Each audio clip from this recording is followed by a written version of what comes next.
Hey, brother, welcome to day 26 of 40 Days of Light. You know, many of our people often ask me to speak more clearly about political issues. And I would claim that we do, but it's usually not about the politics per se. It's about the moral issue lying behind it.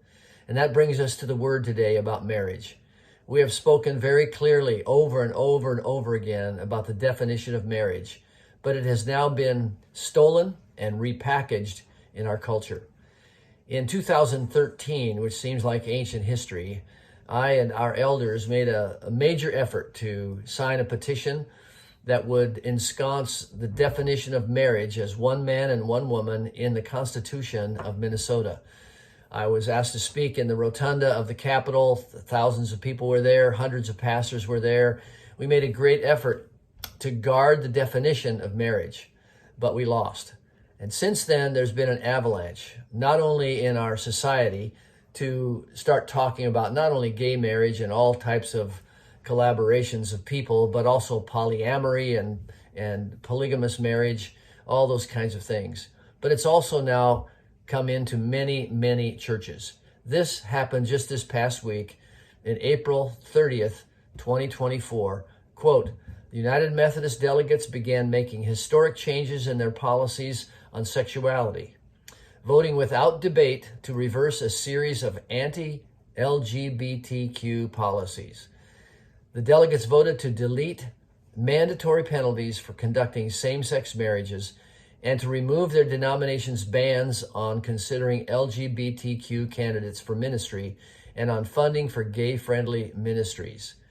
This General Conference voted even after about 1/4 of the United Methodist congregations have disaffiliated from this denomination for their liberal stances. Well, marriage as an institution, even amongst heterosexuals, is suspect. People are getting married later. But now we're redefining and repackaging marriage into almost anything we want it to be, any gender, any number, any species, because the word has been evacuated of all its meaning. So let's reclaim some territory. Let's light some light here. Matthew chapter 19, verses 4 through 6. Jesus answered, "Have you not read that he who created them from the beginning made them male and female? And he said to them, therefore a man shall leave his father and his mother and hold fast to his wife, and the two shall become one flesh. So they are no longer two, but one flesh. What therefore God has joined together, let not man separate." Well, here's the light for the day.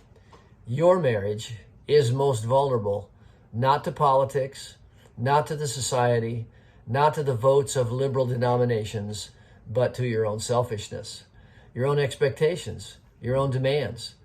You've discovered a dirty little secret. Your spouse is imperfect.